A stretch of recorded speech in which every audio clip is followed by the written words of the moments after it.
Well, Kelly, I was gonna follow up before, and you actually kind of hit it on a little bit when you were talking about hospitality, and it made me think of when you go to a restaurant where you have, a greeter or a hostess there. Do you think that that could be changing things potentially, where it might be a little more digital and things, but also on the other side, you really hit on a big part of the customer service aspect of the hospitality industry, where they want you to be greeted by a person, and I think that might be a give and take. What are your thoughts on it? Yeah, I think that's a really interesting point. What I was reading, we do a lot of restaurants as well, besides the hotels and the whole hospitality market. But even like the Paneras and the Marriotts, whatever kind of aspect it was starting to introduce all of those digital kiosks. I've heard they're completely abandoning those, as far as I know. And the idea of they still want that face-to-face contact, but I mean, one of our clients was joking about just the miles and miles of sneeze guard, whether it's in Vegas or an international hotel that's going to start to be installed everywhere. And I made the joke back that we're going to have to start having beautifully lit sneeze guards or something, because it could become a new design element in all of these projects. That it's a reality, it could happen. But the Cheesecake Factory is one of our clients for the past 20 years, and they're obviously one of the most successful chain restaurants in our country. And it's been really interesting just to hear them talk about how they need to adapt. And the executive that's in charge of their guest relations and their hospitality is basically saying they're already brainstorming. I don't know what these ideas are yet, but they're brainstorming what is the new normal, and how do they start to treat that guest from the moment they arrive to the moment they sit down, and what does that mean for the store layout and everything from the meal to the kitchen to the restrooms. It touches on everything. I'd say it's even simple things like probably one of the worst germ elements in a restaurant are the menus. So we're already seeing that the restaurants that have opened up are going to disposable menus rather than hard copy ones. Maybe it ends up becoming apps on your phone. So as you sit there, you're flipping through your phone, and then you basically virtually put in your own order. So it's all going to morph, and technology is going to have a big role in this. And it's tough. Restaurants are going to have a hard time because the pro forma, it's about packing them full of people, turning them over multiple times. And now they're going to have less people and the ability to really clean the spaces table by table once the people leave too. And I think that will give a lot of confidence to the other patrons at the restaurant. So I think it'll be a slow ramp up. Piggybacking off of what Chip said, I think this all leads to when this all first started, I think it's a bigger conversation of health versus sustainability and how those two things are interwoven. Because even in our office, we're a green office, so we're a green company in Long Beach, we're certified. But when all of this started, the paper towels became more important than the Dyson air dry can, just things that spread germs. We had to start making decisions on how do we just treat that in our own office. So it's going to be an interesting hybrid, because sustainability is very important to our planet, but health is the driver right now. So it'll be curious to see what happens with that.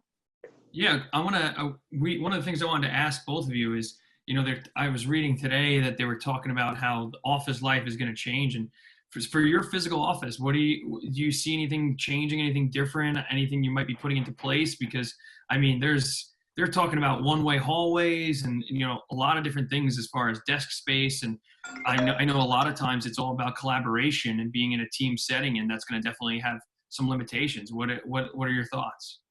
As far as the office space, I think there's going to be a lot of changes coming up, and whether or not it's exactly 6 foot away, we've actually already gone through our entire office and looking about adding, I'm going to call additional partitions or higher partitions. We're trying to create separation. We were very lucky. We worked on a lot of big and international jobs. So to start working remotely was incredibly easy for us. And actually, we were doing it a week or so before the mandate to do it. But what we found out is there's slight changes. And what we probably have is the luxury of space. Many of our cubicles are 8 by 12, or they're almost like individual offices themselves. So we're not that packed together, but they are looking at it. My daughter works for Gensler, and they're looking at draw a 6 foot circle around everybody, and will that work? And yes, how do you get people so they're not bumping into each other in the corridors?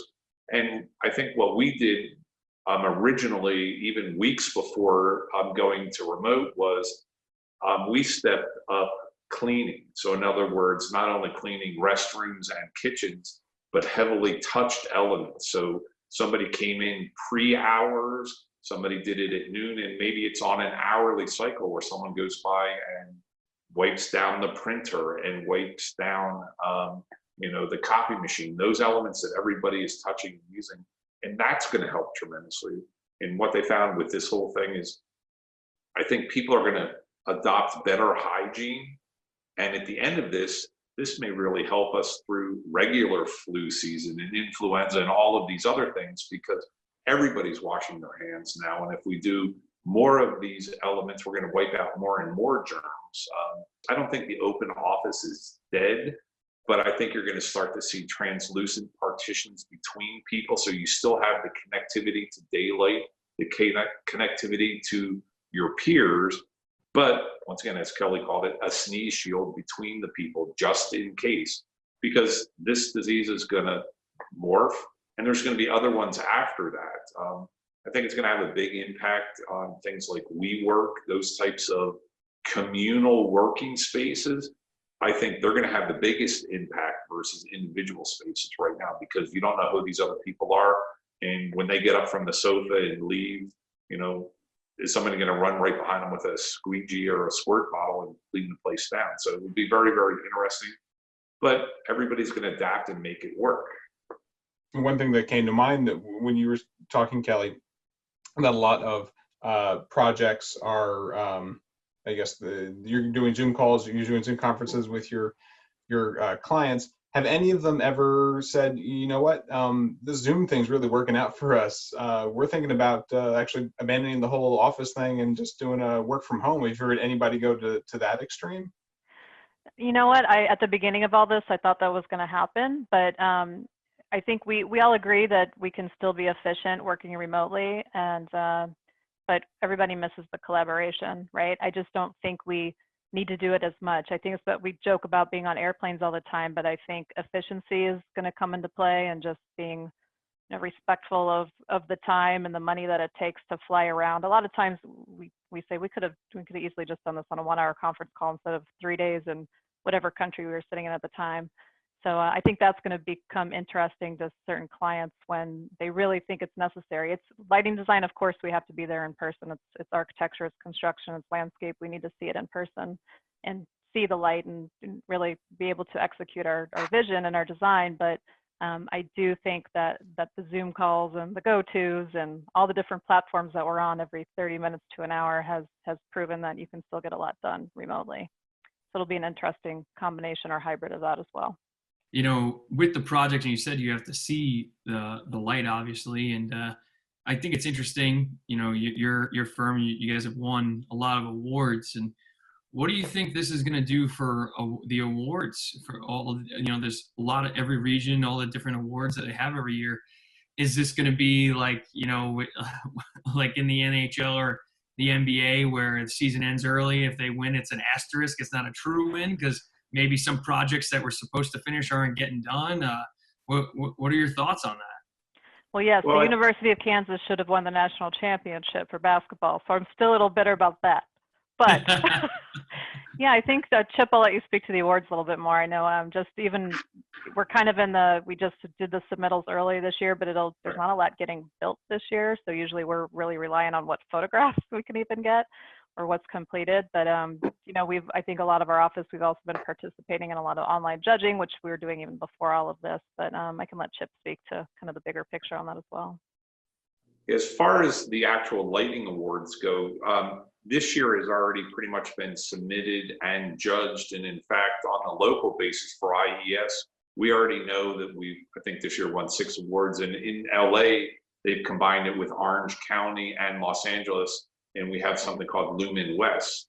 What they're saying as far as the celebration is it's going to be a virtual celebration. So they're actually going to announce all the awards. So the good news is the people that entered and took the time to get the photographs, they'll be acknowledged. Now, it's not going to be a big party where everybody will get together, and I think that's bad because that's one of the great things about Light Fair or an IALD conference or an IES annual. It's still about getting together and sharing about lighting. We're going to lose that. Now, will it affect future projects? Remember, as Kelly was saying, a lot of the jobs that will be executed in the next year or two are already budgeted. They're already 3/4 built. So I don't think the quality will drop off. I don't think we'll see new cutting edge designs that treat, I'm going to call it COVID-based lighting, whether or not it's UVC, whether or not it's bigger spacing between tables. That's going to take new projects, and they're going to be about a year to 3 years away. But hopefully by then, we have a constant pipeline between the jobs that are already being executed and then the new version that comes through after that. I will say after the financial crisis about 8 or 10 years ago, I guess it was in 2008, I will say that, and being involved as a national or even an international job, the number of landmark projects definitely declined about 3 to 5 years after that. So if they were building a library, it was a nice library, but it wasn't an architecturally significant library. In other words, it was, you could tell that it was designed on the budget. And I think we'll see a lot of those in the next 2 to 3 years. But they have a pro forma, they have to meet the performance of the building, but they may lose out on some of the real extraordinary architecture at that point. Hopefully not, but that's what I saw 10 years ago. How do you design in that environment? I mean, when you guys don't get to use all the cool lights or the most interesting stuff, the design changes. You have to be creative and focus on different things. So yeah, how do you respond as a designer? Well, I think our real principle, what I was trained originally as a lighting designer by people like Ray Greenald and Leslie Will, light is a design tool, and it's our job to feature the architectural elements. So we're still going to have a few architectural features from the interior designer, from the architect. Maybe they're not $100 per square foot, maybe they're $50, or maybe they're just textured reclaimed wood. Who knows what it will be? So we still have to identify what are the main features in the space, and where they're spending money, that's probably where we'll spend our lighting budget to really highlight those features. And right now everybody loves visible fixtures and no ceilings, and I'm going to call it the very narrow linear strip lights. Well, we're starting to see pushback as people have lived with those now for 1 to 5 years, and they're saying, oh, those little lights that give 4,000 lumens per inch, they're pretty glary, or these open areas are great, but acoustically they're terrible. So now just look at how many fixtures, throw a little bit of insulation on them, and say that's going to solve the problem. So lighting and design continues to evolve, maybe not as fast as we always want it, or not as fast as the LED transformation happened, but all of these environments keep evolving. And a lot of times we go back to what worked really well 20 or 40 years ago too. A lot of those old architects and designers were really smart because they observed and they created spaces for the people. Sports, we know you're a huge car guy. Do you know what's going on in the world of motorsports these days? I mean, you got natural social distancing. I mean, when you're in LA bumper to bumper, you're away from people. When you're on the racetrack, you're away from people. Has anything changed in motorsports? Well, on the West Coast, and I think across the country, a lot of the events have been canceled, even if it's, I call it gentleman racing or vintage racing. All of the tracks have been closed down because while you're in your car, obviously, it's a very safe environment. But you have people together in the pit crews or assisting each other. Once again, what could be the impacts on, let's call it the safety crews? I will make a prediction. Right now, Los Angeles has some traffic, and it's great. You can get around, and people are driving. Literally, you get past at 120 miles an hour. It's amazing with the freedom that people are feeling. When we recover from this, and it's back to gridlock, I think it's going to be terrible, and people have grown to this freedom, and when they lose it, they're going to go ballistic. So I see a lot of road rage, and I'm just predicting that it's going to be a mess. In anticipation of this return to traffic, are you going to convert one of your cars like a Mad Max type vehicle and just take everything out? He does that anyway. He does that anyway. Before all of this, have you not seen the back of our office? No, I think that you know, if you watch the news, there's a lot of question about, you know, electric cars and how things will happen. And then we've had a Tesla and they have these HEPA filters and things. So you might start to see that technology incorporated more into cars. You know, it's really sad that I shouldn't say sad, it's very sad that the oil prices have dropped so much because it's taken the pressure off of really doing efficient cars. But I think what has happened with the electronic or the electric cars is people can get the performance and be environmentally sound. And that's our ultimate goal, is to protect the planet for the future generations.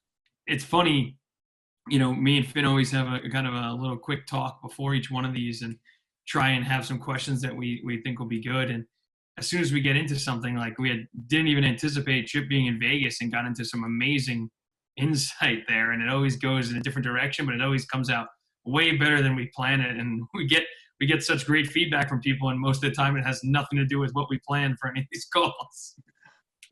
Well, maybe you should be better at your job then. No, I'm kidding. Oh, you burnt.